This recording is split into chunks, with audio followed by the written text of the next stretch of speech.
पुंडलिकवरदाहर विठ्ठल श्री ज्ञानदेव तुकाराम. पंढरीनाथ भगवान की जय.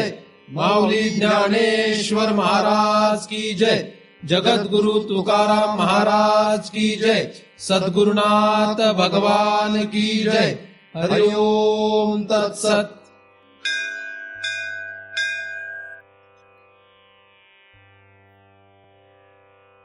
ध्यानमूलं गुरुमूर्ति पूजामूलं गुरुपदम मंत्रमूलं गुरुवाक्यम मुक्तिमूलं गुरुकृपा.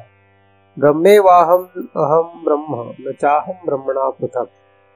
नाहम देहो न मे देहा केवलहम सनातन. या ठिकाणी आपण सर्वजण नेहमीप्रमाणे दृक्दृश्य विवेक या ग्रंथाचा अभ्यास करण्यासाठी एकत्रित जमलेलो आहोत. 29व्या श्लोकापर्यंत आपण अभ्यास केलेला आहे. 29व्या श्लोकामध्ये आपण 6व्या समाधीचा विचार केलेला आहे आणि त्याच्या दुसऱ्या भागामध्ये या 6 समाधीचा आपण सतत अभ्यास करणं गरजेचं आहे याचा मागील वेळेस आपण विचार केला. या ज्या 6 समाधी आहेत त्या थोडक्यात आपण मागील चिंतनामध्ये पाहिलेल्या आहेत. या समाधींचा जो अभ्यास आहे हा आपापल्या अधिकारानुरूप साधक करू शकतो, परंतु हा अभ्यास सतत चालू राहणं गरजेचं आहे. म्हणून निरंतरम असा शब्द श्लोकामध्ये शेवटी वापरण्यात आलेला आहे. तर प्रत्येक साधकाला आपापल्या अधिकारानुरूप या समाधीचा अभ्यास करता यावा यासाठी तो परमदयाळू भगवंत सर्वांवर कृपा करोत अशी त्याच्या चरणी प्रार्थना करतो. भगवंताच्या कृपेशिवाय जगामध्ये भगवत प्राप्ती होऊ शकत नाही. इतर काहीही तुम्हाला भगवंताशिवाय प्राप्त होऊ शकेल, परंतु भगवत प्राप्ती ही भगवंताच्याच कृपेने होऊ शकते, इतर कुठल्याही कृपेने नाही. भगवंत हा स्वतः कृपा करेल नाही करेल हे सांगणं अवघड आहे, परंतु या जगामध्ये भगवंताच्या दिशेने पाठवण्यासाठी योग्य असणारी 2 साधनं उपलब्ध आहेत. ती म्हणजे शास्त्र आणि दुसरं म्हणजे सद्गुरू. तर शास्त्र आणि सद्गुरू यांचा संग जर आपण केला तर आपल्याला भगवंताच्या दिशेने जाता येणं शक्य आहे. परंतु जर आपण शास्त्र आणि सद्गुरू यांचा संग केला नाही तर भगवंत हाताला लागणं अतिशय अवघड आहे किंवा अशक्य आहे असं म्हणायला काही हरकत नाही. चुकूनच एखाद्या उत्कृष्ट उत्तम अधिकाऱ्याला एकदम भगवंताचा बोध होऊ शकतो. ज्या भगवंताची जगामध्ये ओळख आहे तो भगवंत आणि ज्या भगवंताबद्दल उपनिषद किंवा वेद यामध्ये वर्णन आहे तो भगवंत, यामध्ये फरक आहे. वेदामध्ये अनेक देव आणि देवींचं वर्णन आहे किंवा अनेक देवदेवींची उपासना शास्त्रामध्ये सांगण्यात जरी आलेली असली तरी देवो देवी मीच पाही असा बोध असल्यामुळे किंवा असा उपदेश असल्यामुळे हे ज्याला कळत नाही तो शहाणा म्हणता येत नाही, तो काही भगवत प्राप्तीपर्यंत पोहोचू शकणार नाही. देवो देवी मीच पाही हाही बोधू जयासी नाही आणि भाव ते ते ठाई वेगळाला धर. त्यामुळे त्या ठिकाणी जसा जसा भाव त्याचा तयार होतो त्याप्रमाणे तसतसे लोक तयार होऊन तसा तसा वर्ग तयार होऊन त्या वर्गाचं तशीच गती तयार होते आणि मग ही सृष्टी अशीच अव्याहतपणे सुरू राहते आणि तो जीव या चक्रामध्ये गुरफटून जातो, त्या चक्रामध्ये अडकून राहतो. त्याच्यामध्ये त्याला धन्यता वाटत असेल तर त्याला कोणी वाचवू शकत नाही. त्याला त्याच्यामध्ये जर योग्यता वाटत असेल तर त्याला कोणी त्यातून बाहेर काढू शकत नाही. कारण हे जिथपर्यंत कळत नाही की आपण नक्की कुठल्या वर्गात सामील व्हावं आणि आपण कुठल्या वर्गात राहू नये, तिथपर्यंत तो साधक कधीही उपनिषदांमध्ये वर्णन केलेल्या भगवंतापर्यंत पोहोचू शकत नाही.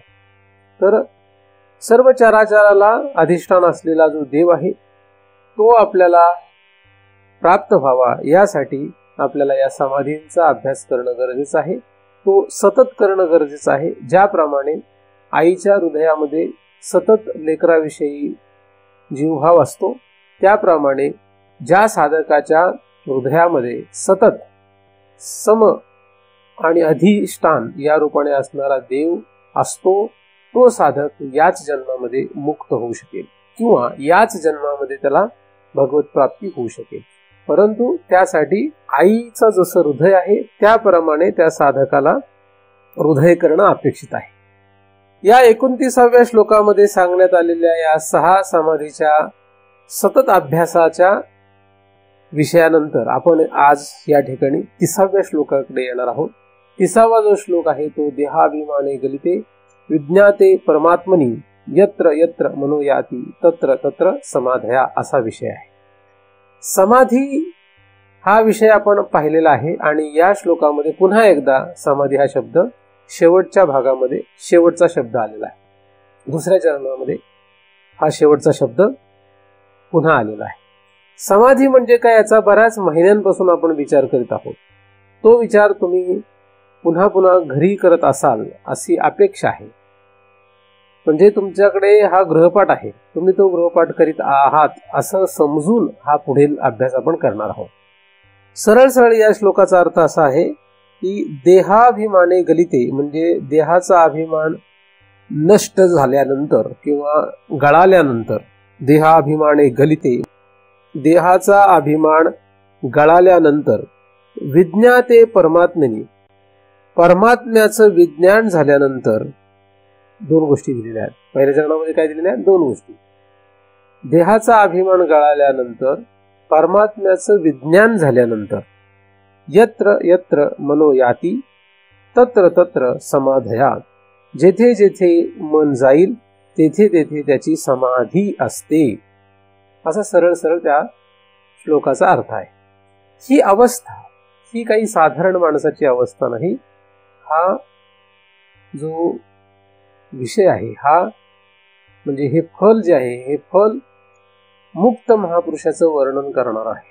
म्हणजे या अवस्थेला जो कोणी पोहोचेल तो मुक्त महापुरुष असतो किंवा मुक्त महापुरुषाची अशी अवस्था असते. म्हणजे पहिला भाग 2 साधना दिसतात, दुसऱ्या भागामध्ये त्याचं फल दिसतं.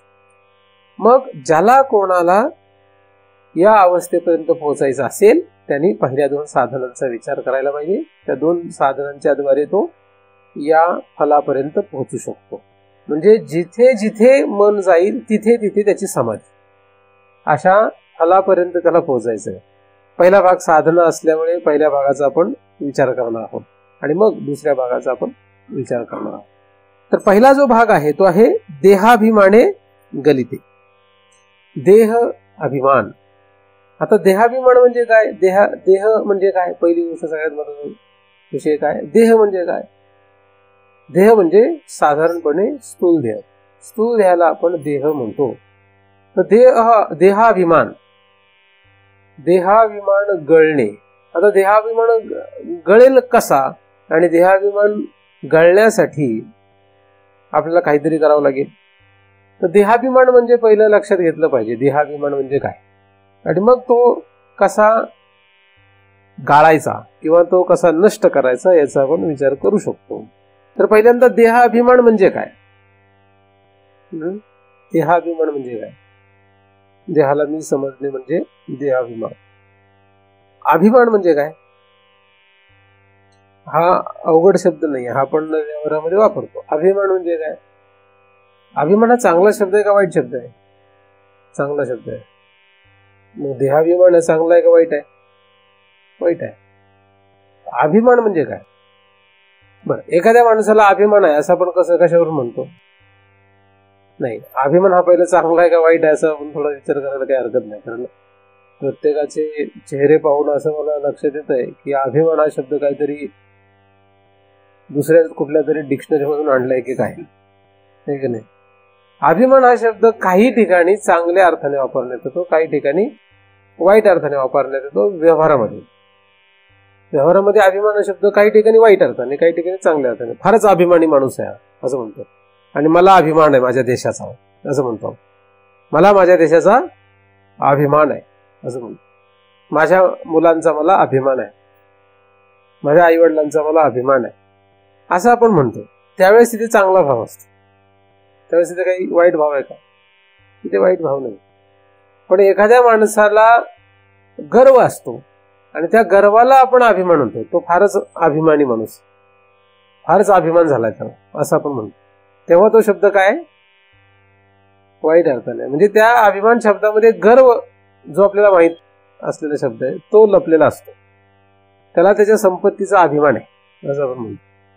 म्हणजे गर्व किंवा माज असे दोन शब्द तिथे आपण अपेक्षित धरतो की त्याला त्याच्या संपत्तीचा माज आहे किंवा त्याला त्याच्या संपत्तीचा गर्व आहे, म्हणजेच त्याला त्याच्या संपत्तीचा अभिमान आहे, फारच अभिमानी माणूस आहे असं आपण व्यवहारामध्ये दोन्ही अर्थाने हा शब्द वापरत असतो.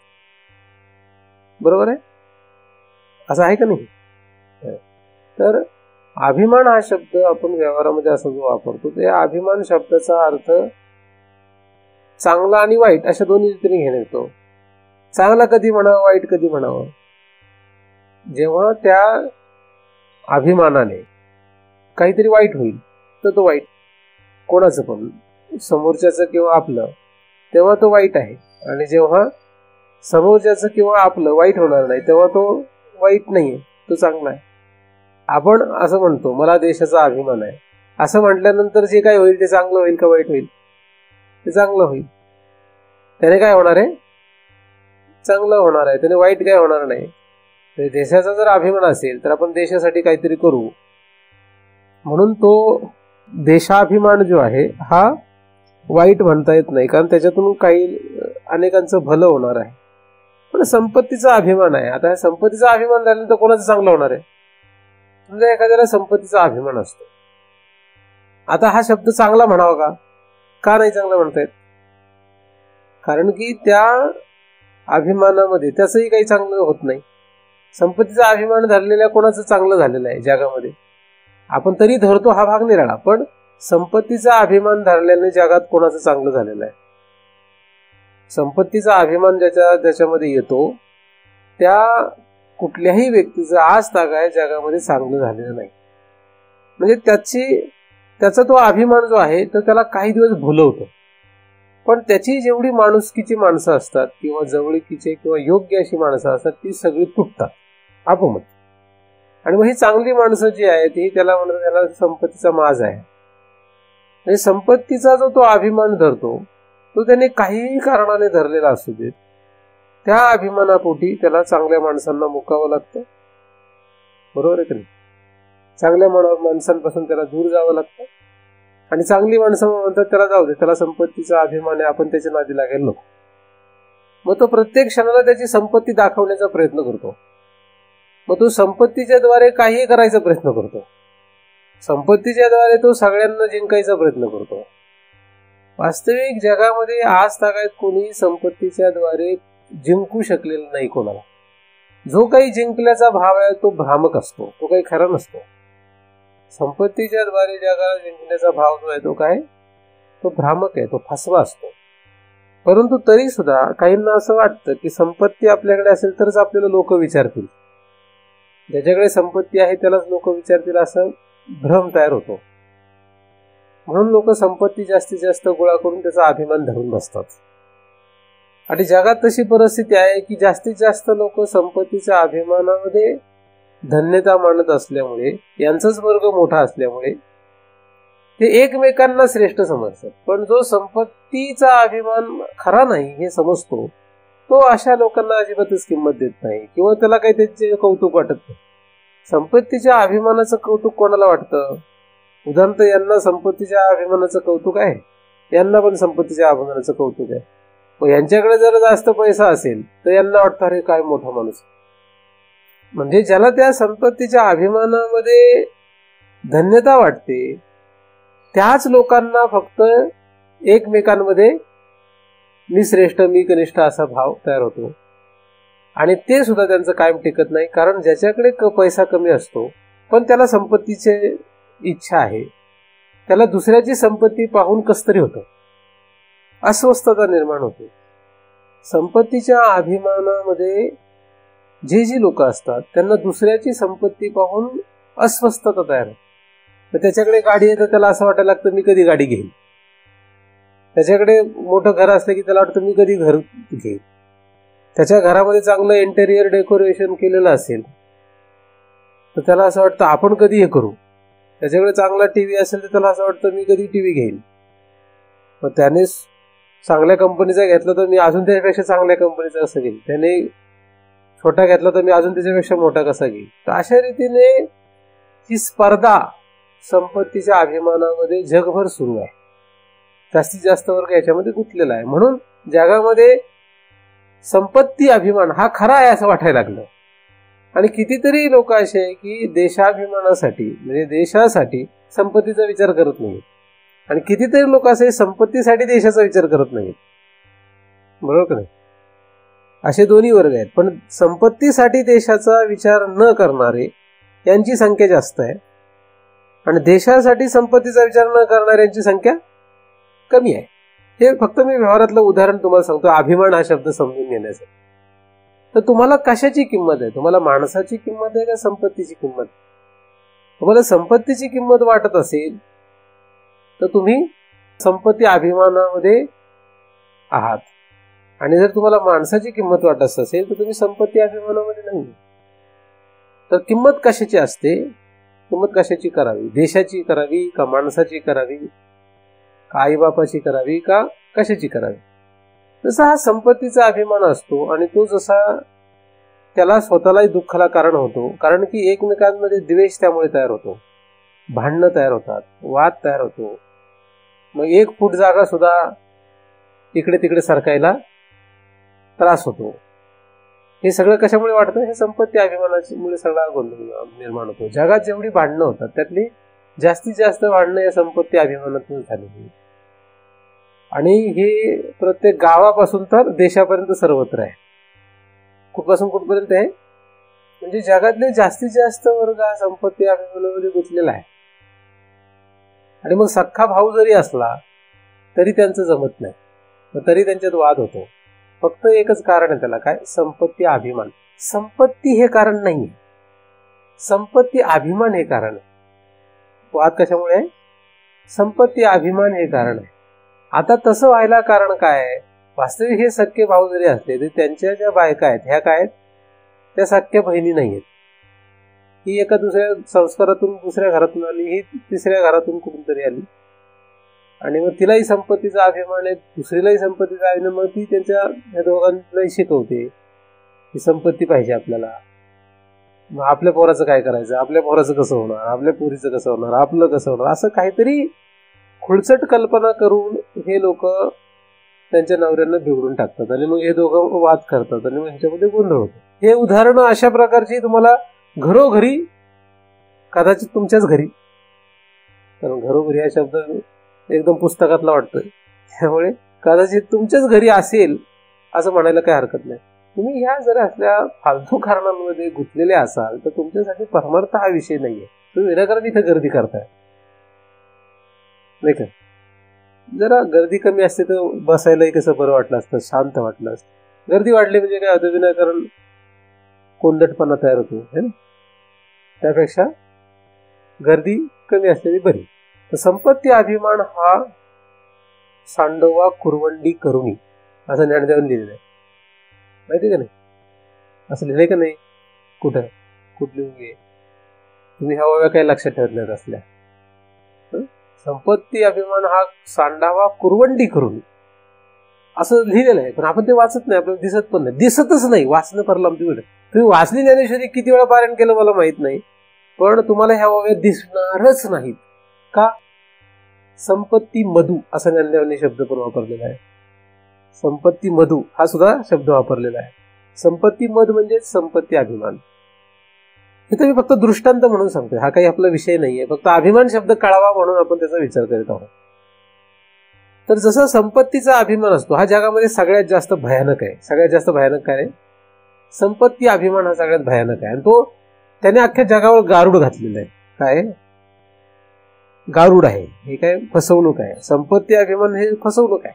तुमच्याकडे 10 एकर असली काय अर्धा एकर असली काय नसली काय काही जरी झालं तरी तुम्हाला शेवटी जाळणारच आहे. आणि जाळण्यासाठी जास्तीत जास्त तुम्ही ज्या खूप संपत्ती गोळा केली तर चंदनाच्या लाकडात जाळतील. बाकी त्याच्या पलीकडे काय होणार नाही.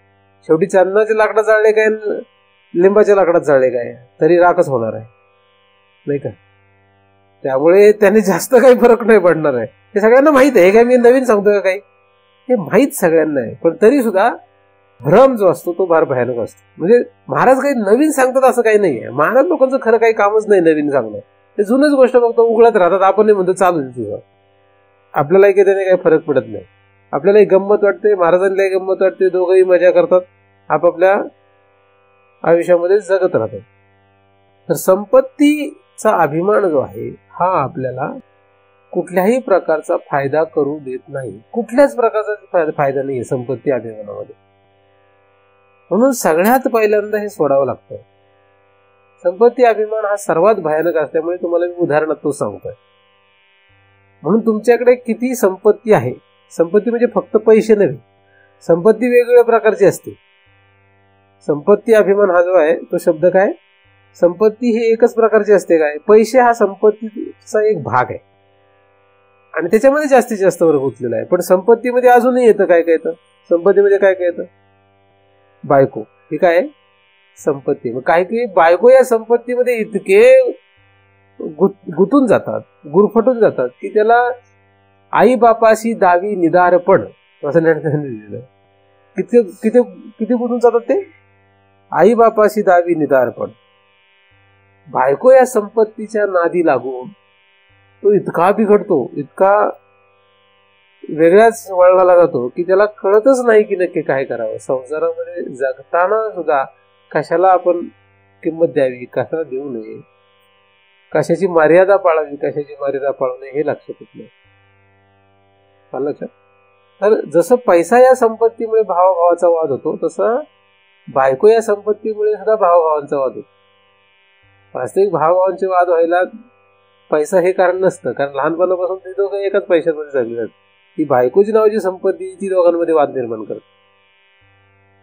मी हे फक्त उदाहरण म्हणून सांगतो बरं. तुम्ही लगेच संसारातल्या गोष्टीमध्ये त्याच्यातून काही उत्तर शोधू नका. तो तुमचा प्रश्न आहे, तुम्हाला कसं सांगायचं. एकमेकाच्या केस धरून वरबडा, नाहीतर हाणामारी करा, नाही तर काय करायचं ते करा, तुमचा विषय. मी फक्त उदाहरण म्हणून हा विषय सांगतोय. तर जशी बायको ही संपत्ती असते तशी मुलं बाळ ही सुद्धा संपत्ती आहे. जर स्त्रीला मूल झालं नाही तर अख्ख्या जगात आपल्यासारखी करंटी कोणीच नाही असं तिला वाटायला लागतं. काय वाटायला लागतंय, कारण स्त्री जन्माला आली की तिच्या डोक्यात एकच खूळ असतंय. काय खूळ असतंय, मी कधी लग्न करेन आणि कधी मुलं बाळ निर्माण करेन, एवढंच खूळ तिच्या डोक्यात आतमध्ये बसलेलं असतं कायम. म्हणून जर स्त्रीला मुलबाळ झालं नाही तर तिला आपल्यावर आकाश कोसळले असं वाटायला लागतं. आणि व्यवहारात तिला अनेक अडचणी येतात, हा दुसरा भाग आहे. व्यवहारात अनेक अडचणी यायला लागतात. मग ज्या स्त्रीला मुलबाळ होईल तिला असं वाटायला लागतं की जगात आपण फार मोठं काहीतरी आश्चर्यकारक काहीतरी केलेलं आहे. आणि तिच्या नवऱ्याला पण तसं वाटायला लागतं आपण काहीतरी फारच मोठं जागतिक विक्रम वगैरे केलेला आहे असं त्याला वाटायला लागतं. कुत्र्या मांजरांना सुद्धा मुलं बाळ होतात, त्यात काही नवल करण्याचं काहीच कारण नाही. हा जो भाग आहे संसार चक्रामध्ये हा अत्यंत साधारण आहे. कुत्र्या मांजराला सुद्धा मुलं बाळ होतात. त्यामुळे तुम्ही तुमच्या मुलाबाळांचं कौतुक करून मद निर्माण करू नका, शरीरामध्ये माज करू नका. तुम्हाला एक मुलं आहे का, दोन मुलं आहे का, चार मुलं आहे का, 10 मुलं आहे, त्याला काही किंमत नसते. तो संपत्ती मद आहे. काय पण बापाला असं वाटतं की पोरगा आहे म्हणजे त्याला असं वाटायला लागतं की आपल्याला आता ईश्वरच जणू काय आपल्याला पोटी जन्माला आला, तो आपला काहीतरी सर्व पुढची सगळी प्रॉपर्टी चालवणारा, देखभाल करणारा निर्माण झालाय असं त्याला वाटायला लागलं. गैरसमज तयार होत त्याचं. आईचंही तसंच, बापाचंही तसं. तुमच्या डोक्यामध्ये हे इतकं फिट आहे की माझ्यासारखा महाराज हे काढू शकत नाही. मी फक्त सांगतोय तुम्हाला की तुमच्या डोक्यात असं आहे. तुमच्या डोक्यात म्हणण्यापेक्षा तुमच्या जीवावरती आरूढ आहे. तुम्हाला असं काहीतरी वाटायला लागलं की ही जी संपत्ती आहे ही संपत्ती म्हणजे जागतिक विक्रम, ही संपत्ती म्हणजे त्रिलोकामधली सर्वात मोठी काहीतरी गोष्ट आपल्याला प्राप्त झाली. तर जसा पैसा ही संपत्ती आहे तसं बायको ही संपत्ती असते, विरुद्ध दिशेने नवरा ही संपत्ती असते, उलट्या बाजूने पाहिलं तर मुलं बाळ ही संपत्ती असते. अशा प्रकारे संपत्ती किती आहे. नातलग ही सुद्धा संपत्ती वाटते काही काही लोकांना. काही काही लोकांना नातलग ही सुद्धा काय वाटते, संपत्ती वाटते. मग त्याला जेवढे खूप नातेवाईक असले की त्याला फार ऊर भरून येतो त्याचा. हा ऊर भरून आलेला कधी दिसतो, मी बऱ्याच वेळा सांगत असतो, कधी दिसतो, ऊर भरून आलेला त्याला कधी दिसतो? नातलग ही संपत्ती पाहून दिसतो कधी? खूप वेळा सांगतो मी चिंतनामध्ये. नातलग या संपत्तीचा अभिमान म्हणण्यापेक्षा नातलग या संपत्तीचा मद कधी लक्षात येतो? सांगत असतो ना मी चिंतनामध्ये. कधी कधी लक्षात येतो? जेव्हा पत्रिका वाटायला जातो. कोणाचं तरी घरात लग्न ठरलं की त्याला विचारायचं, तो त्याला विचारूच नका तुम्ही, तोच सांगतो आपल्याला किती पत्रिका वाटल्या वेळेस. 4000 पत्रिका वाटल्या. त्याला काय म्हणतात? संपत्ती मद. अरे कौतुक कसलं करता त्याचं? वाटोळं झालं त्याने, त्याचं कौतुक करत बसताय. आणि नंतर महाराजांचं चिंतन ऐकतो येऊन. नंतर पंढरपूरला तो आळंदीत जातो आणि आम्ही पारमार्थिक असं दाखवतो. ज्ञानेश्वर माणसं काही ऐकत नाही, ते काय म्हणतात त्याच्याकडे लक्ष नाही. त्याला त्याचा मद आहे. 4000 पत्रिका वाटल्या का 10,000 लोकांना जेवण घातलं, याने काही होणार नाही. तो मद आहे. तो काय, 10व्याला आमच्या एवढी माणसं आली होती, मैतीला एवढी माणसं आली, तो माणूस मेला त्याचं कौतुक राहिलं बाजूला. तो माणूस मेला तो विषय बाजूला राहतो. मैतीला किती लोक आली होती, मला लोक काय माणसं गोळा झाली होती मैतीला. जास्त माणसं गोळा झाली म्हणून काही त्याला जाळलं नाही तुम्ही का? जास्त माणसं गोळा झाली म्हणून तू जिवंत झाला परत? 10 माणसं जरी आली तरी त्याची मैतच होणार, तरी त्याचं त्याला जाळणारच आहे. आणि तुम्ही 10,000 जरी माणसं तुमची गोळा झाली तरी त्याला जाळणारच आहे. फरक काय दोन्ही मध्ये? कशासाठी माज करताय? कशासाठी हा मद असायला पाहिजे शरीरामध्ये? तो गरजेचा नाही. म्हणून 10 माणसं जरी असली मैतीला तरी चालतात आणि 10,000 असली तरी चालतात. पण मैत्रीला एवढी माणसं गोळा झाली, ते कौतुकाने सांगण्याचं काहीच कारण नाही. तो माज आहे शरीरामध्ये, तो ते पुसायला लागेल, तो गरजेचा आहे. तो आपल्या शरीरामध्ये घुसलेला आहे, हृदयामध्ये तो ठाण मांडून बसलेला आहे. मैत असो का 10वा असो, लग्न असो का बारसं असो, कुठलंही कारण असो, या कुठल्याही कारणामध्ये हा संपत्ती मदच आहे. कारण ही सगळी संपत्ती आहे. हे काय आहे? ही सगळी संपत्ती. तर अशा प्रकारे संपत्ती या शब्दामध्ये बरंच काही आहे की ज्यामध्ये सर्वसाधारणपणे सगळे जीव गुंतून गेलेले आहेत आणि ते सांभाळता सांभाळता ते मरणार आहेत. त्याच्यापलीकडे काही नाही. जे सांभाळायचंच नाही आपल्याला, जो माज सांभाळायचाच नाही, जो अभिमानच सांभाळायचा नाही, तो अभिमान सांभाळण्यात आपलं आयुष्य गेलं. ज्ञानेश्वरी पाठ करून उपयोग काय होणार? ज्या अभिमानाने आपण समाधी प्राप्त करू शकत नाही, तो अभिमान सांभाळण्यात आपलं जर आयुष्य गेलं तर ज्ञानेश्वरी पाठ होऊन उपयोग काय? पूजा अर्चा करून उपयोग काय? परमार्थ करून उपयोग काय? तीर्थयात्रा करून उपयोग काय? हे सगळं करून उपयोग काय? कारण ज्या कारणाने आपण बुडलो त्या कारणाला म्हणतात अभिमान. त्याचं नाव काय? अभिमान. आणि त्याच्यात सगळ्यात प्रामुख्याने कुठला अभिमान आहे? संपत्ती अभिमान. हा सगळ्यात अवघड आहे. आता ही तर बाह्य गोष्ट. या बाह्य गोष्टीमध्ये आपण इतके गुंतलेलो आहोत की त्यापासून आपण कसे बाहेर येऊ ही फार अवघड गोष्ट आहे. त्याच्यातून कसं बाहेर निघणार हा फार मोठा अवघड विषय. कारण आपले शेजारी पाजारी आपले सगळे सोबतचे लोक जे आहेत ते ह्याच्यातच कौतुक मानतात. मलाही लोक सांगतात त्याच्या पुढचे शाणे आहेत, मलाही हे सांगतात येऊन परत. आणि काही काही लाजगाज सांगत नाही पण माझ्या पाठीमागे त्याचं कौतुक करत असतात. मला येऊन सांगा किंवा सांगू नका, किंवा माझ्या पाठीमागे बोला किंवा माझ्या पुढे येऊन बोला, ह्याच्यात तोटा किंवा फायदा माझा काय? माझा तोटा काय आणि फायदा काय? तुम्ही 1000 पत्रिका वाटल्या का 4000 पत्रिका वाटल्या, तुम्ही जर त्याचा मत धरत असाल तर तो मला बुडवेल का तुम्हाला बुडवेल? बुडवणार कोणाला? कोणाला बुडवेल? कोणाला? तो ज्याचा त्याला बुडवेल ना. म्हणजे हा शेजारच्याचा विषय नाही, हा आपला विषय आहे. आपल्याला त्यातून सावरायचं असेल, आपल्याला त्यातून बाहेर यायचं असेल तर हे सगळे मद सोडून द्या. हा जो अभिमान आहे तो सोडून टाक. संपत्ती लक्षात आली काय? संपत्ती एवढी जी आहे, संपत्तीचा अभिमान धरू नका. हे जेव्हा तुम्हाला शक्य होईल त्यानंतर पुढची एक महत्वाची संपत्ती आहे आणि ती म्हणजे ही शरीर. हे काय? शरीर ही काय आहे? संपत्ती आहे. हेल्थ इज वेल्थ असं म्हणत. हेल्थ म्हणजे शरीराचं धडधाकटपणा. शरीर ही संपत्ती आहे. म्हणजे शरीर ही संपत्ती आहे. जिथपर्यंत तुमचं शरीर धड तिथपर्यंत तुम्ही श्रीमंत आहात असं म्हटलं जातं. जेव्हा तुमचं शरीर ढासळायला सुरुवात झाली तेव्हा तुमची संपत्ती नष्ट होत चालली असं म्हणलं. जसजसे शरीराला रोग वाढायला लागले, जसजसं शरीर जर्जर व्हायला लागलं, तसतसं ही संपत्ती आपली संपत चालली असं म्हणायला लागतं. सगळ्या संपत्तींपेक्षा ज्या आपण मगाशी विचारात घेतल्यात त्या सगळ्या संपत्तींपेक्षा महत्वाची संपत्ती कुठली आहे? शरीर ही संपत्ती सगळ्यात महत्वाची आहे. आणि या संपत्तीचा आपल्याला अभिमान आहे का, हा आपल्याला महत्वाचा विषय आहे. तर या शरीराचा अभिमान व्यवहारामध्ये तर लोकांना असतोच. व्यवहारामध्ये या शरीराचा लोक अभिमान धरतातच. किती अभिमान आहे, किती या शरीराविषयी मस्ती आहे, ही ज्याची त्याला शोधावी लागते. प्रत्येकाला काय असतं, या शरीराविषयी अंगामध्ये मद असतो प्रत्येकाला. मग तो दिसायला चांगला असो का नसो, उंच असो का ठेंगणा असो, काळा असो का गोरा असो, प्रत्येकाला या शरीराविषयी काय अंगामध्ये मद आहे. त्याला असं वाटतं जगात मीच सर्वश्रेष्ठ आहे. त्याला असं वाटतं मी जगात काय दिसतो आणि काय दिसत नाही.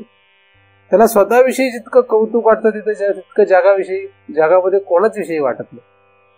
प्रत्येकाला स्वतःविषयी जेवढं कौतुक वाटतं तेवढं कौतुक त्याला कोणाच विषयी वाटत नाही.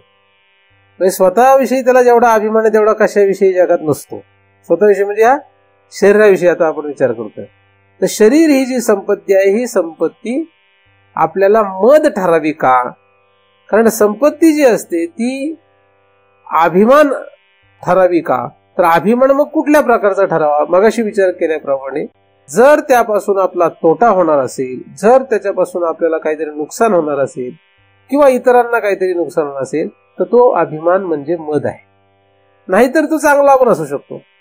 म्हणजे संपत्ती जी आहे ती चांगली पण असू शकते. मगाशी वर्णन केलेल्या या सगळ्या संपत्ती चांगल्या कधी ठरतील याचाही तुम्हाला विचार करायला काही हरकत नाही. ठीक आहे, कारण की आपण अभिमान या शब्दामध्ये दोन भाग पाहिलेत, एक असा एक असा. तो चांगला कधी, जर त्याच्यातून नुकसान झालं नाही, फायदा झाला तर. तो वाईट कधी, त्याच्यातून नुकसान झालं किंवा तोटा झाला तर, किंवा कोणाला त्रास झाला तर, दुःख झालं तर. बरोबर का नाही? असं ह्याला आपण चांगला आणि वाईट असं म्हणतो. शब्द तोच एकच, अभिमान. तसं कुठलीही संपत्ती ही आपल्याला अभिमानास्पद कधी, त्याच्यापासून चांगलं वाईट झालं तर अभिमानास्पद आहे, नाही झालं तर अभिमानास्पद नाहीये. म्हणजे ती आपल्याला मग मद किंवा गर्व, मस्ती या वर्गामध्ये न्यावी लागते ना. तो शब्द आपला बदलतो मग तिथे.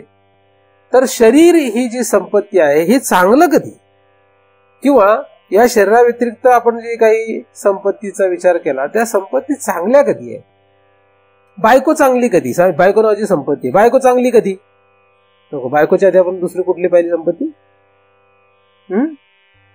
बायकोच्या आधी कुठली संपत्ती पाहिली का? तुम्ही बायकोवरच लक्ष केंद्रित करून ठेवलंय. पैसा. पैसा ही जी संपत्ती आहे ही चांगली कधी सांगा? पैशाला चांगलं कधी म्हणता येईल?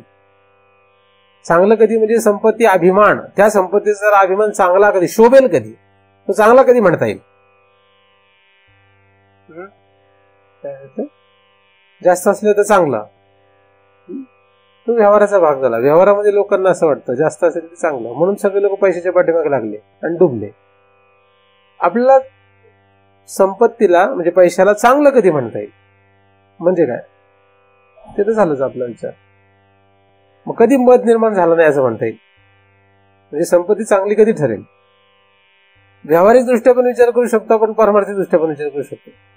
व्यवहारात आधी सांगा की व्यवहारामध्ये पैसा चांगला कधी म्हणता येतो? एखाद्या माणसाकडे पैसा आहे आणि तो पैसा त्याच्याकडे भरपूर आहे तर तो चांगला कधी म्हणता येईल? व्यवहारामध्ये संपत्ती चांगली कधी म्हणता येते? जेव्हा त्या संपत्तीपासून लोकांचं कल्याण होईल, कोणाचंही त्याच्यापासून वाईट होणार नाही, तेव्हा ती व्यवहारातली संपत्ती आपण चांगली म्हणू शकतो. बरोबर ना? तुमच्याकडे तुम्ही संपत्ती जी गोळा केली, ती गोळा केलेल्या संपत्तीचं काय होतंय नक्की? ती चांगली कधी ठरते, चांगली कधी म्हणता येईल?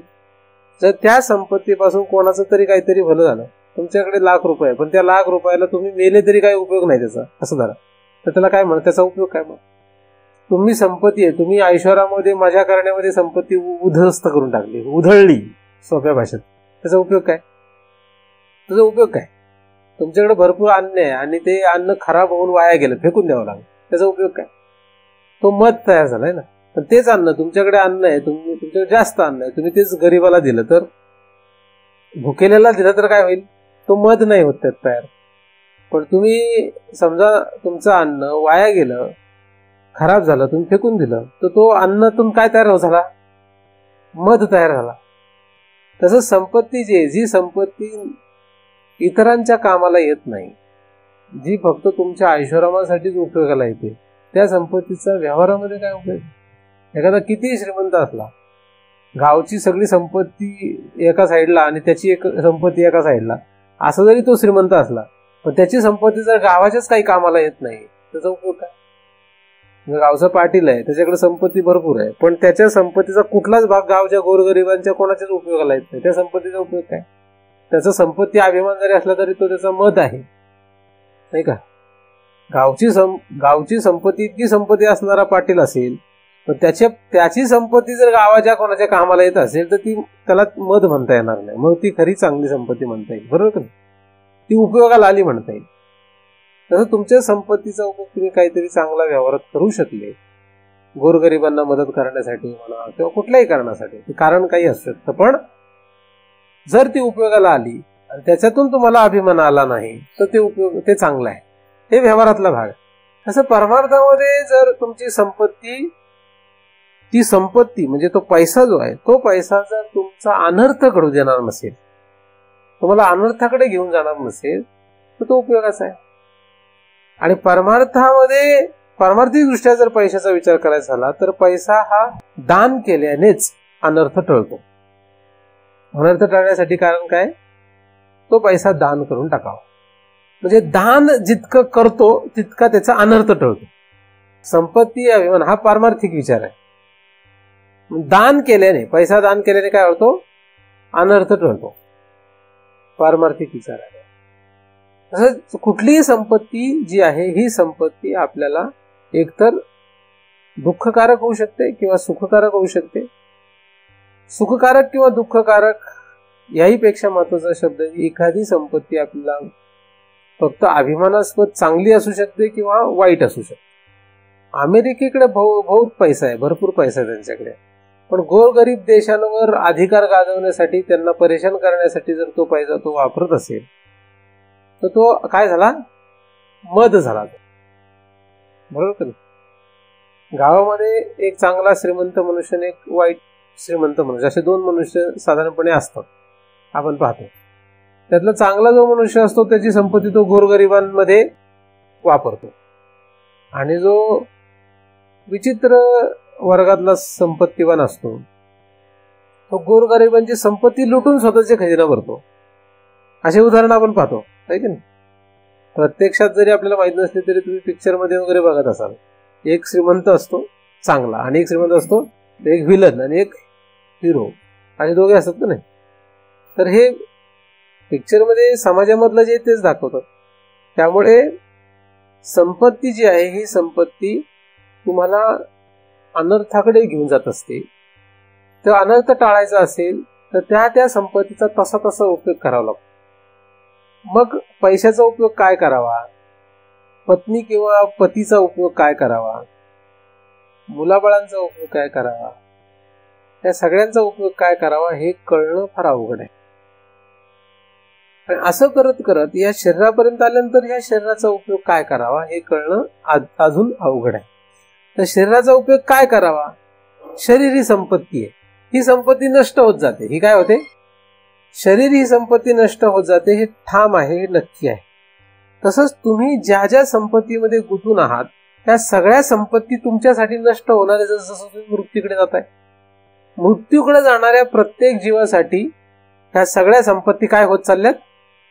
नष्ट होत चाललेल्या. म्हणून मनुष्य जसा तरुण असतो तेव्हा त्याला सगळ्या संपत्तीचा उपभोग घेता येतो, पण जसजसा तो मृत्यूकडे जातो तसं त्याच्याकडे कितीही संपत्ती असली तरी उपयोग होत नाही. म्हणजे अन्न ही सुद्धा एक संपत्ती आहे. घरामध्ये कितीही चांगलं अन्न असलं पण त्याचा जर म्हातारा झाला, बछडा बसवले त्याला, ते पण धड चालले ना, तर त्याला जेवता येत नाही. बरोबर का नाही? किती श्रीमंत मनुष्य असला तरी सुद्धा जसं तो मृत्यूच्या दाराकडे जातो तसं ही सगळी संपत्ती त्याची सुटत चाललेली असते. जसं बाहेरच्या संपत्तीचं आहे तसंच शरीर या संपत्तीचं आहे. जसं आपण मृत्यूच्या दाराकडे जातो तशी ही संपत्ती संपुष्टात येते.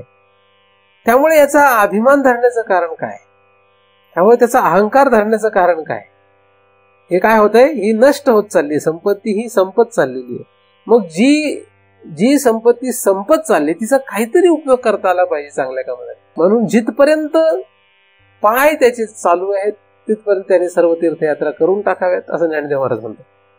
काय उपयोग करावा? जिथपर्यंत पाय चांगले तिथपर्यंत तीर्थयात्रा करून घ्याव्यात.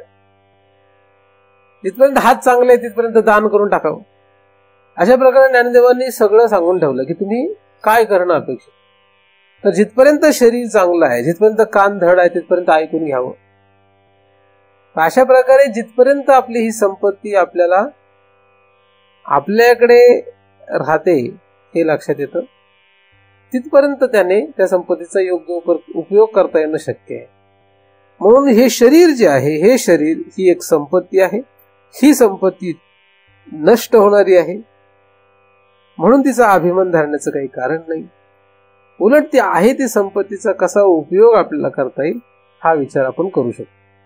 कारण की याचा उपयोग काही ना काही होणारच आहे. काय उपयोग करावा हे कळलं पाहिजे, बरोबर का नाही? त्याचा उपयोग काय करून घ्यावा, शरीराचा उपयोग काय करावा, म्हणजे ही संपत्ती, ह्या संपत्ती कशासाठी वापरावी. एक बायको, 2 मुलं, ह्या संसार करण्यासाठी ह्या संपत्तीचा उपयोग वापरणारा जास्तीत जास्त वर्ग आहे मनुष्यामध्ये. बायको, मुलं, गोतावळा यामध्ये ही संपत्ती खर्च करणारी लोक जास्त आहेत. मग त्यांना म्हटलं तीर्थयात्रा कर, ज्ञानेश्वरी वाच किंवा आळंदी पंढरीला जा, तर त्याला ही संपत्ती खर्च करावी लागते. कारण इथून पंढरीला जायचं म्हटल्यावर याला संपत्तीला खर्च करावा लागतो. आपोआप जाते का?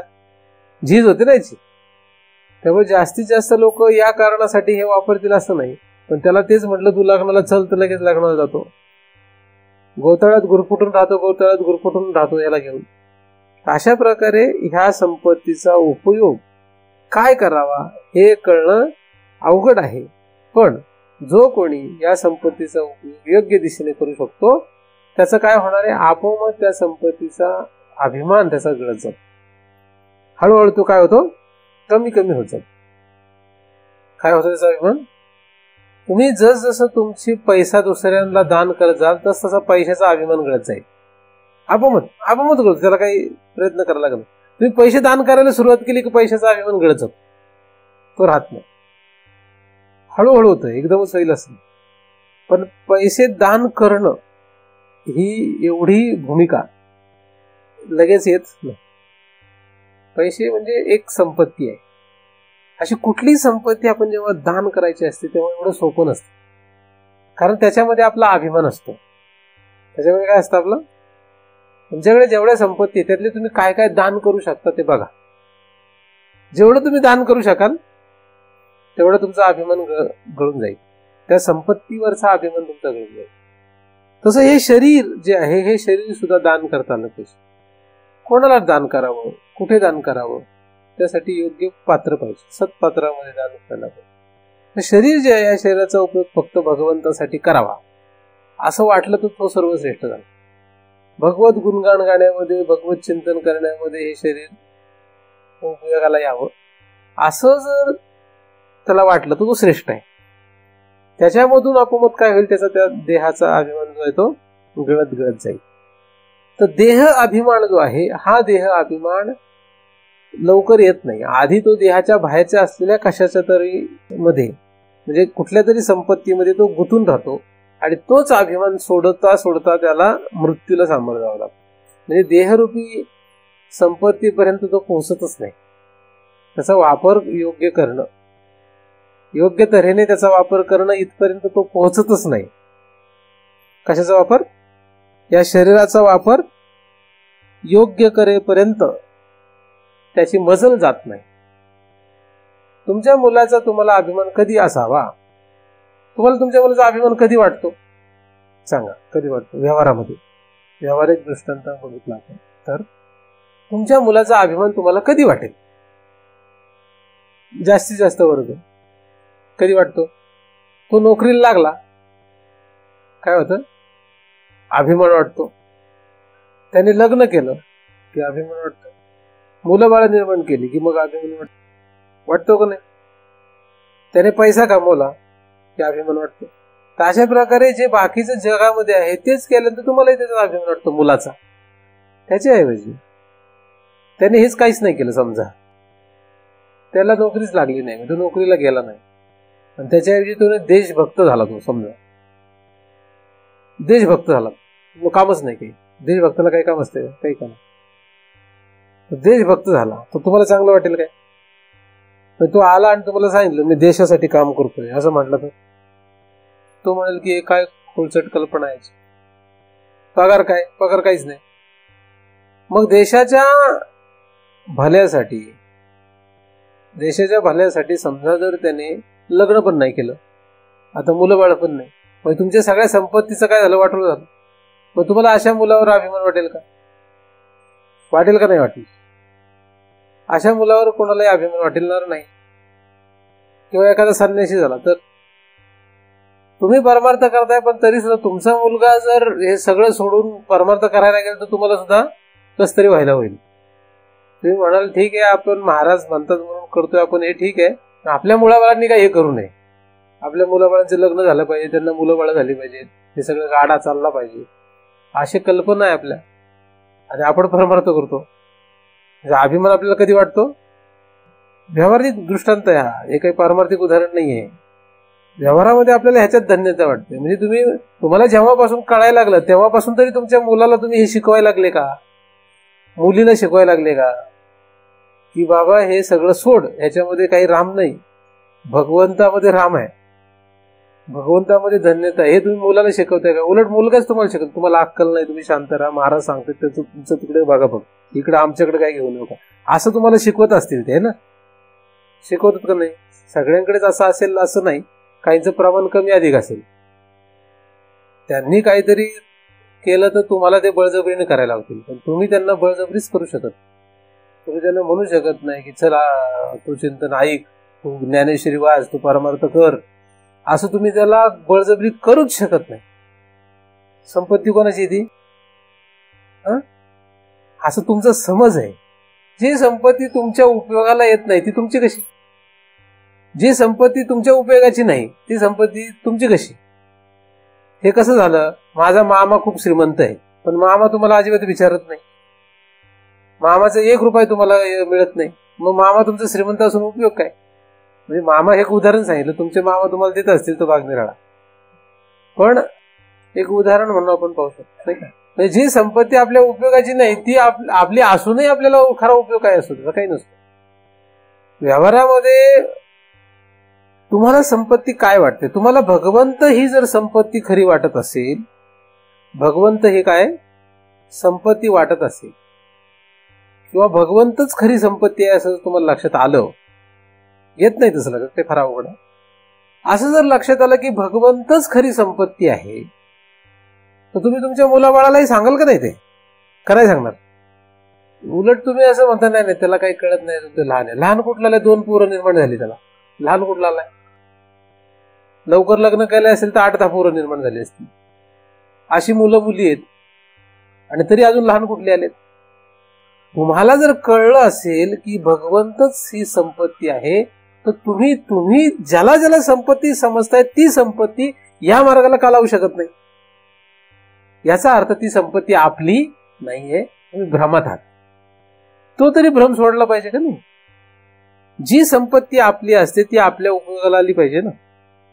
तुम्ही ज्याला ज्याला आपली संपत्ती समजताय, काही असो, बायको असो, नवरा असो, मुलं बाळ असो, पैसा असो, नातलग असो, गोतावळा असो, काही असो, तुम्ही गोतावळा तुमचं समजताय, तुम्हाला वाटतंय तुमचा गोतावळा, सगळ्या गोतावळ्या चला आता इथून पुढे फक्त देवदेव करायचं, आपण विठोबाच्या फक्त नादी लागायचं. किती लोक तुमच्याकडे येतात बघा.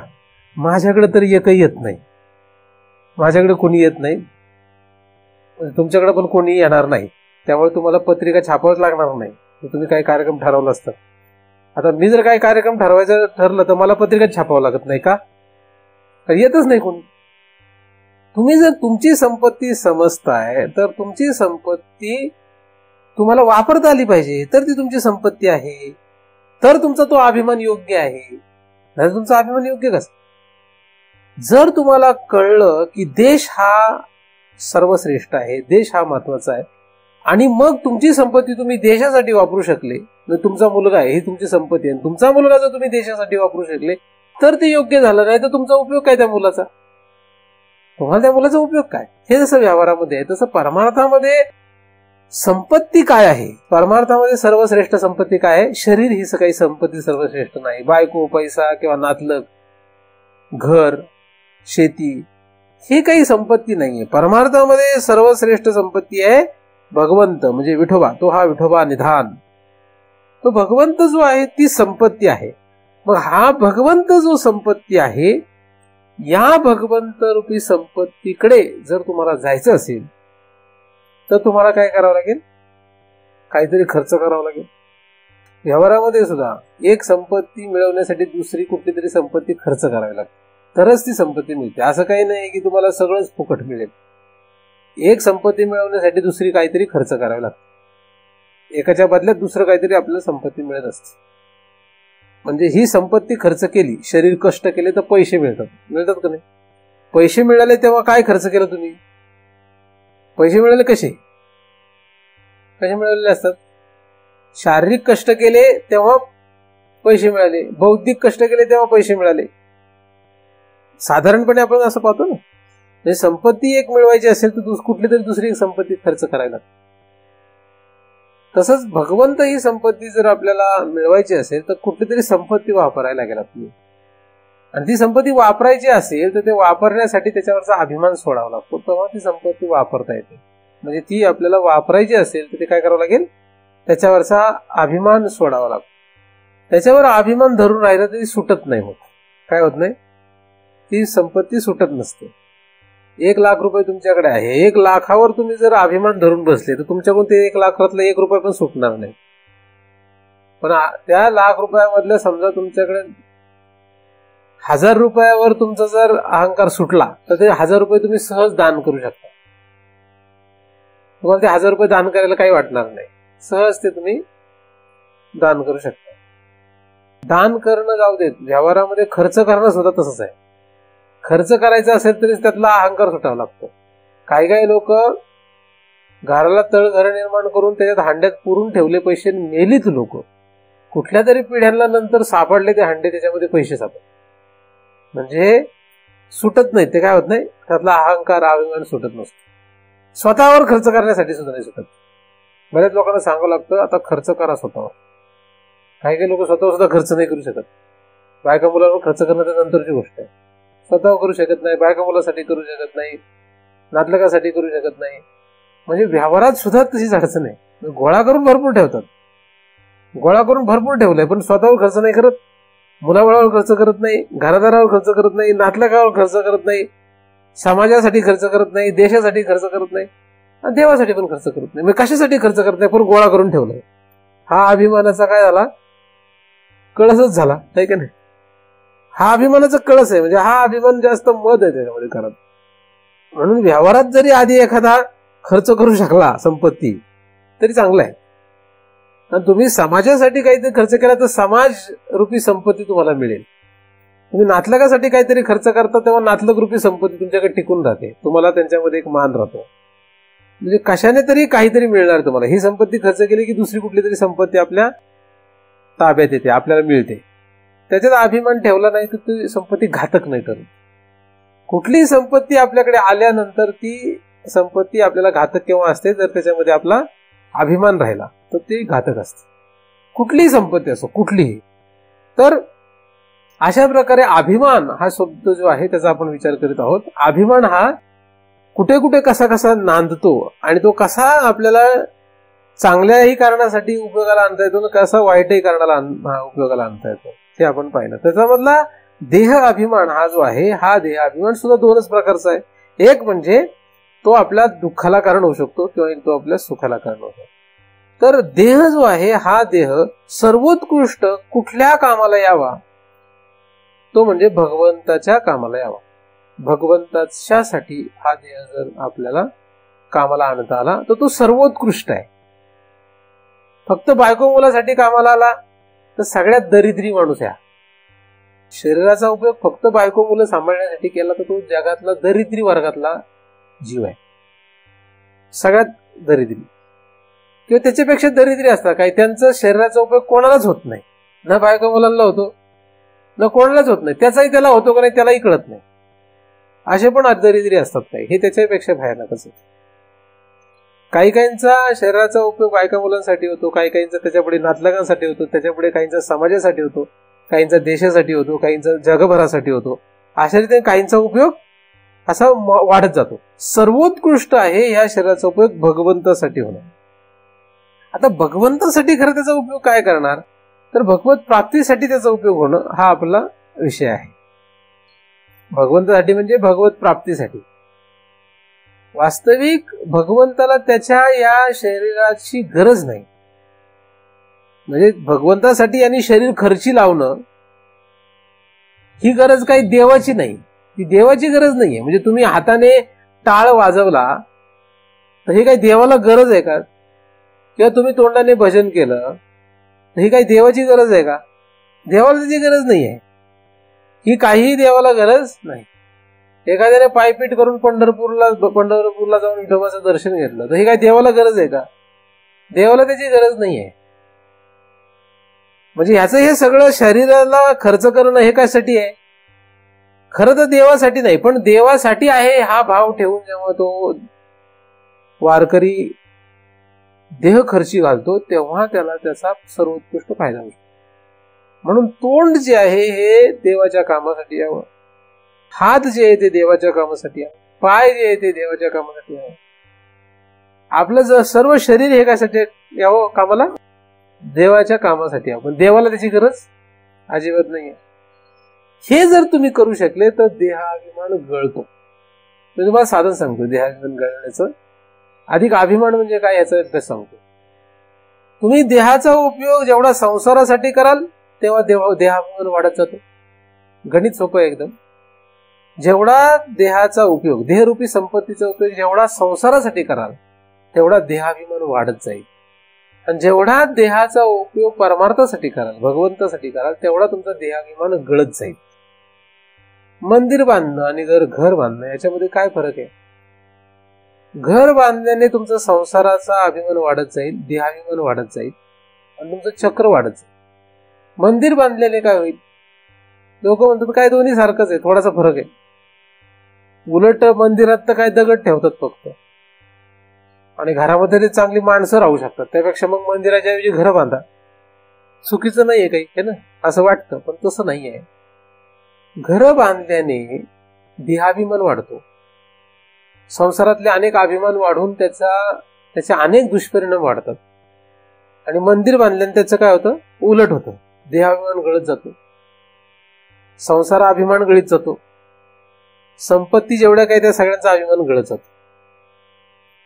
म्हणजे उदाहरण म्हणून सांगतोय, 2 उदाहरणं अशी.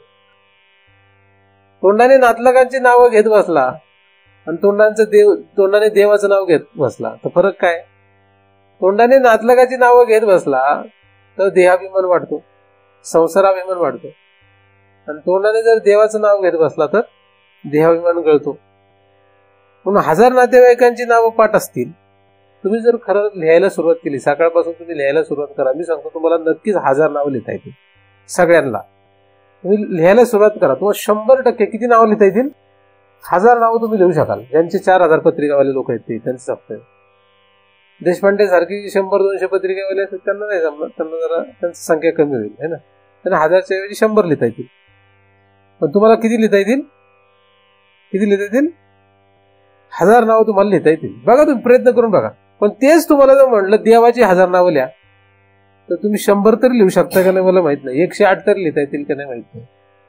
जे ढतले ढ आहेत, ज्यांचं काही डोकंच चालत नाही, व्यवहारातही धड चालत नाही, मौज मजा करायला चालतं बरं, त्याच्यात नाही कमी पडत, खायला प्यायला त्या मग कसं चालतं बघा. डोकं चालतं, तोंड चालतं, विचित्र विचार करून हाणामारी करायला, भांडणं करायला, कुर्रापत्ती काढायला सांगा, मग चालतं डोकं बरोबर. हे बाकीचं तुला काय सांगितलं की चालत. तर अशांना सुद्धा तुम्ही जर सांगितलं तुम्ही देवाची नावं लिही जरा तर लिहिता येतील का. पण 1000 नावं ते नातलगाची लिहू शकतात. तर याने काय होतं, देहाभिमान वाढतो. हा फरक मी काय सांगतोय. तर तुम्ही म्हणाला असं होतंय का, तुम्ही करून बघा प्रयोग, उलट करून बघा ना प्रयोग. तुम्ही आता इथून पुढे हरी हरी हरी बोला नाहीतर आ बोला करून बघा, प्रयोग करून बघा काय होतंय. हरी बोला नाहीतर आ बोला, व्यर्थ गलबला करू नका. आता असं करून बघा काय होतंय बघूया. साधू संतांनी जर आपल्याला दिलेलं आहे साधन, परमार्थामध्ये सांगितलेलं हे साधन आहे, तर मग तुम्ही करून बघा काय होतंय. म्हणजे हाताने काही काम करायचं ठरलं तर देवासाठी करायचं. लोकांना जर म्हटलं जरा मंदिराचं काम चालू जरा मदत करा, तर लोक 2 दिवसात थकून जातात. आणि आयुष्यभर संसाराचा गाडा ओढला अजिबात थकलेले दिसत नाहीत. मी गंमत पाहतो म्हणजे बऱ्याच दिवसापासून 2 दिवस काम केले, खरं होतं का नाही थकल्यासारखं? खरं सांग, खोटं सांगू, तुमचा काही मी अपमान नाही करत आहे कोणाचं. 2 दिवस काम केले की त्यांना वाटतं काय झालं नाही, थकल्यासारखं वाटत होतंय त्यांना.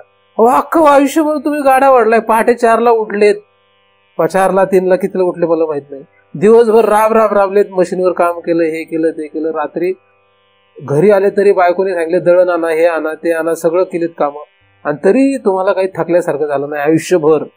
पण महाराजांनी फक्त सांगितलं जरा मंदिरासाठी 2 दिवस काम करावं. काही तर फिरकतच नाही, आमचं कामच नाही त्यांनाच वाटतंय ते. मला काय करायचं त्याचं, माझा काही विषय नाही, तो तुझा फायदा होईल त्याच्यामध्ये, आहे की नाही. फरक सांगतो, फरक बघा, लक्षात घ्या कसा आहे हा जो फरक आहे. तुम्ही लक्षात घेतला तर तुम्हाला परमार्थात काहीतरी गावसेल हाताला.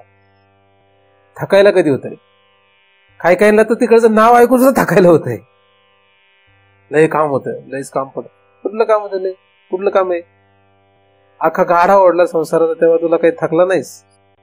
आठवा जरा काम काय काय केली तुम्ही अख्ख्या संसारात आयुष्यभर, मग तुम्हाला कळेल महाराजांनी सांगितलेलं काम किती कमी आहे की नाही.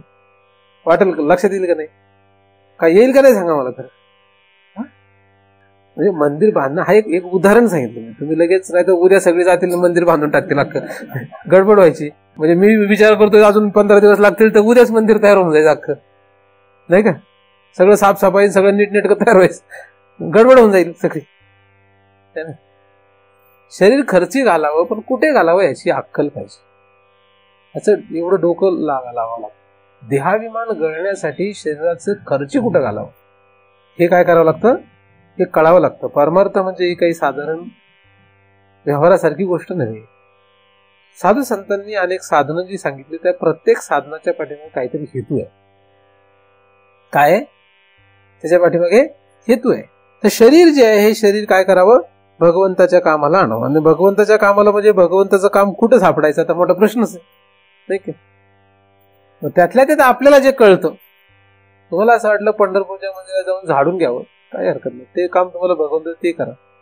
आळंदीत जाऊन इंद्रायणी नदी साफ करावी असं वाटलं, ते काम करा, भगवंताचंच काम आहे.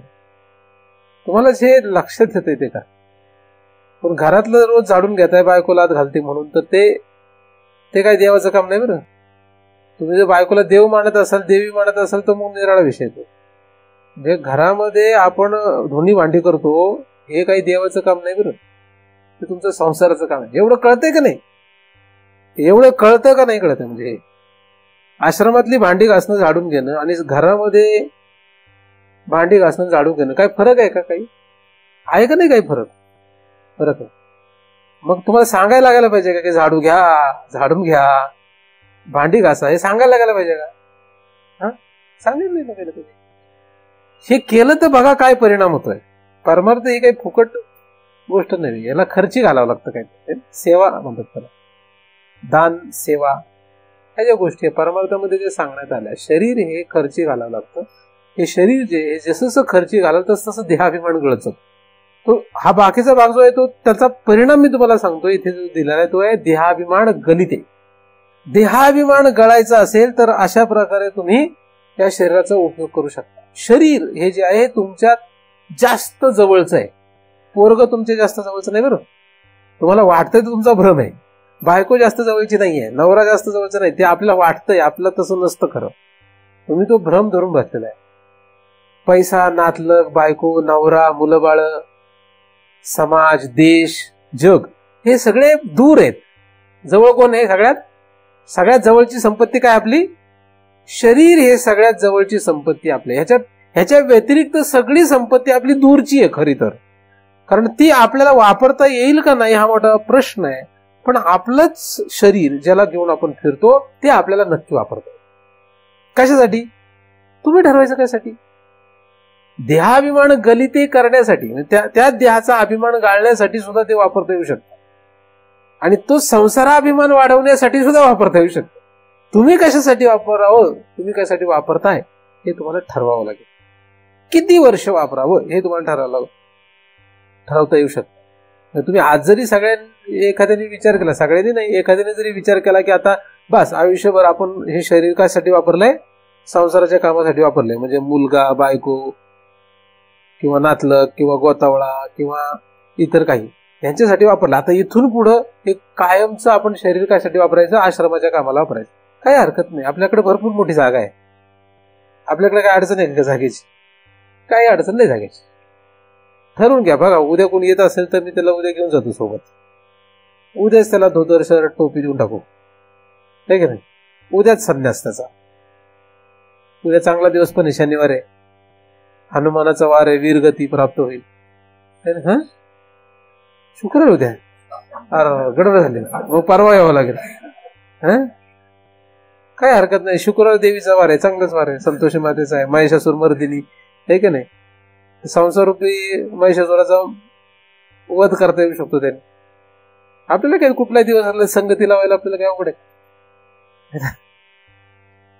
हळूहळू का होईना, जसं कसं होईना, जसं शक्य आहे तसं काय करावं लागेल, देहाभिमाने गलिते करावं लागेल आपल्याला, है ना? देहाचा अभिमान गाळावा लागेल.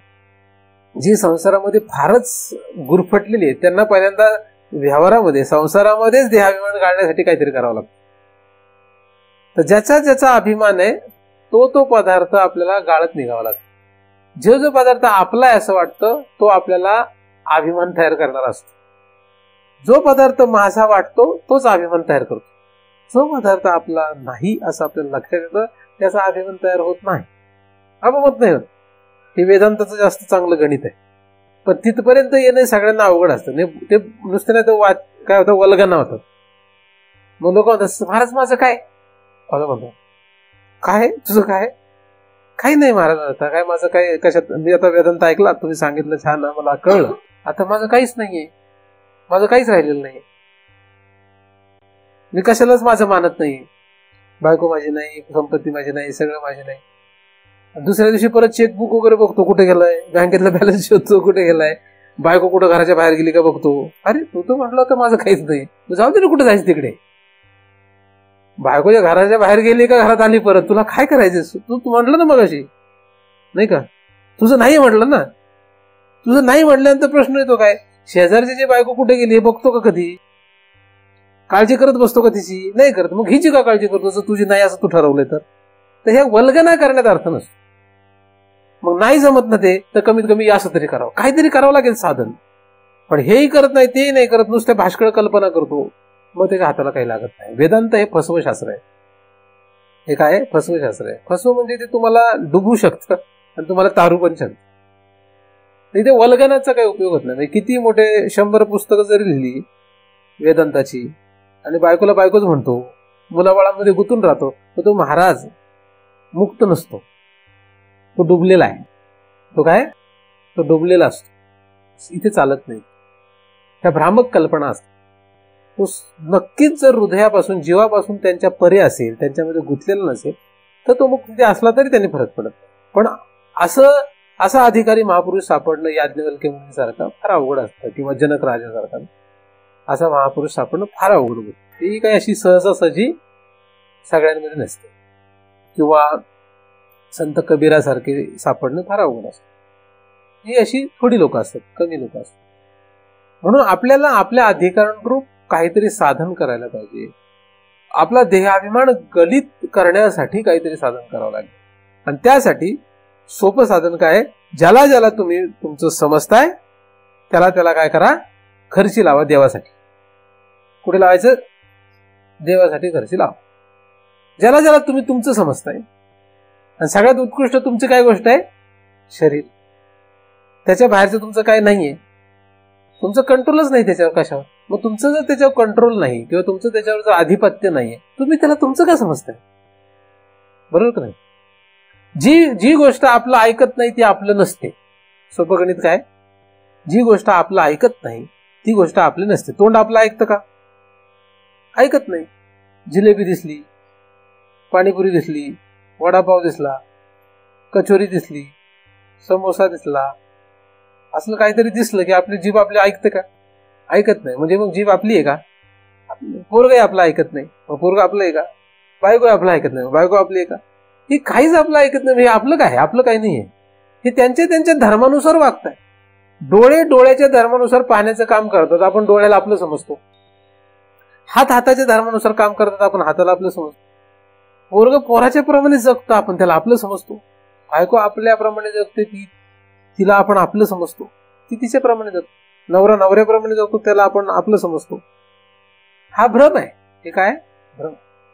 तुम्ही म्हणा बरं डोळ्याला इथून पुढे कुठलाही पदार्थ पाहायचा नाही, ऐकतील का डोळे? आता तुम्ही म्हणा डोळ्याला, म्हणा आता इथून पुढे तू काही पाहायचं नाही, पाहणं तुझं बंद. असं म्हटलं, डोळ्याने पाहणं बंद केलं, असं झालंय कधी?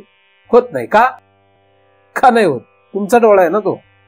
मग तसं व्हायला पाहिजे. तर होत नाही. का नाही होत? व्हायला पाहिजे ना. आपलं ऐकाय पाहिजे का नाही? तुम्ही ठरवा ना. मी म्हणतोय म्हणून नाही, तुम्ही ठरवा. कुठल्या तरी एखाद्या हे शरीरापैकी, शरीरामध्ये असणाऱ्या कुठल्याही इंद्रियाला तुम्ही म्हणा आता बंद तुझा कार्यक्रम, बघा काय होत. तुझं काम बंद. ऐकलं का कोण? कोणीच ऐकत. मग हे जर ऐकतच नाही तर आपली कशी म्हणावी यांना?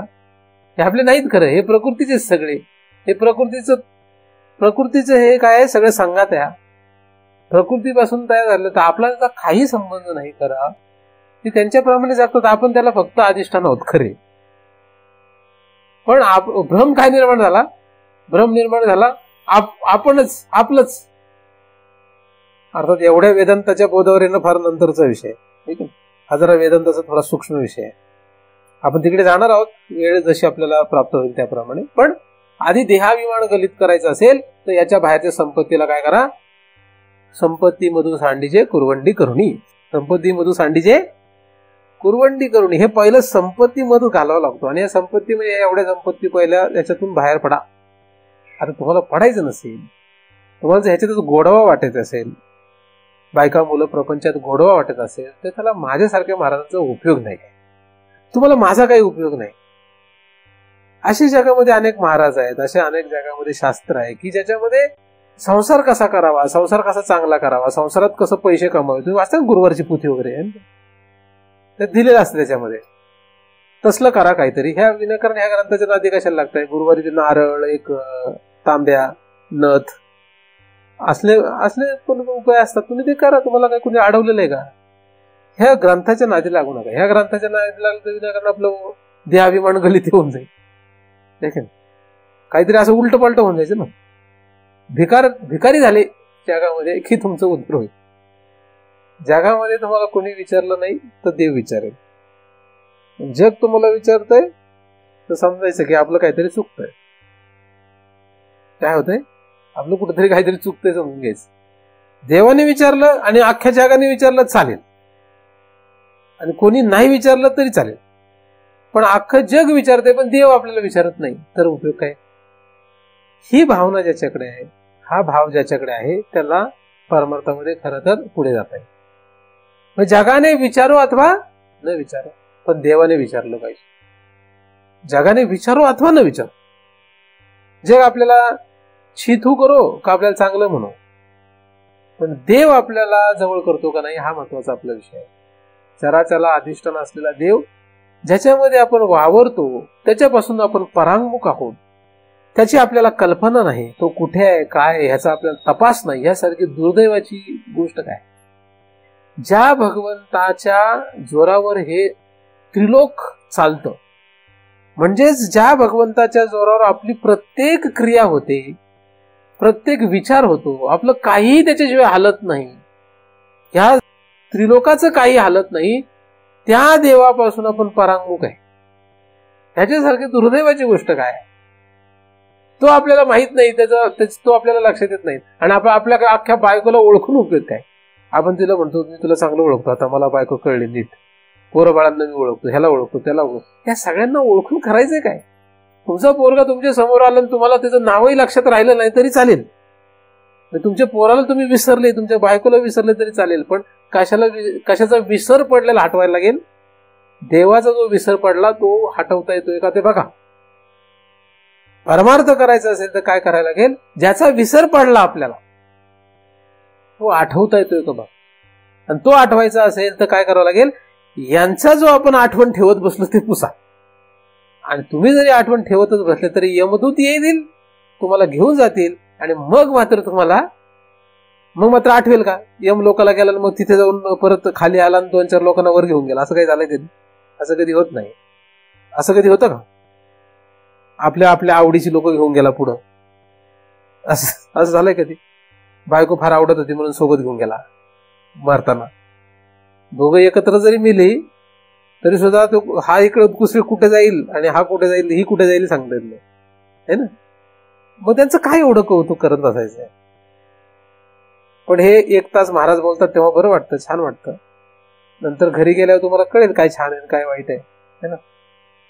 त्यामुळे यांना पण हे शिकवा म्हणावं, भगवंत महत्वाचा आहे, भगवंत ही संपत्ती महत्वाची आहे, आणि त्यासाठी शरीरासह इतर सर्व संपत्ती खर्च करण्याचा प्रयत्न करा. झालं तर चांगलं आहे, नाही झालं तर तुमचा तो विषय आहे. पण देहाभिमान गलिते झाल्याशिवाय पुढचं प्राप्त होत नसल्यामुळे आपल्याला देहरूपी संपत्ती आपण काय करूया, खर्च करायला लागू. देवासाठी खर्च करायला लागलो की देहाभिमान गळायला लागणारच, आणि संसारासाठी देह खर्च करायला लागलो की देहाभिमान वाढणारच. हे साधारण गणित आहे, त्याच्यामध्ये काही विशेष नाही. हे एवढं जरी तुम्ही आजच्या चिंतनावरला बोध लक्षात ठेवला तरी तुमचं भरपूर काम झालं. एवढं जरी लक्षात ठेवलं, काय संसारासाठी देह खर्च केला की देहाभिमान वाढला, आणि देवासाठी शरीर संपत्ती खर्च करायला लागला की देहाभिमान गळायला लागलाच. इतकं साधं गणित आहे. ह्याच्यापेक्षा काय सोपं परमार्थ असावा, है ना. एवढं जरी एखाद्या साधकाने केलं तरी तो समाधीपर्यंत जाईल.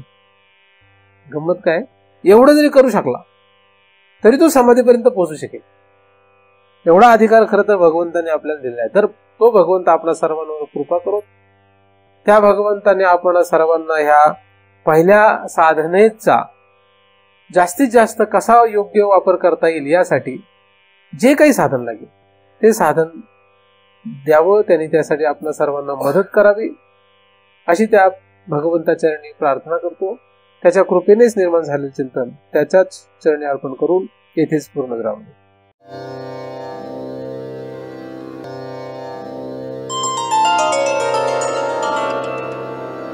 आता विश्वात्मके देवे येणे वाक्यज्ञे तोषावे तोषोनी मज द्यावे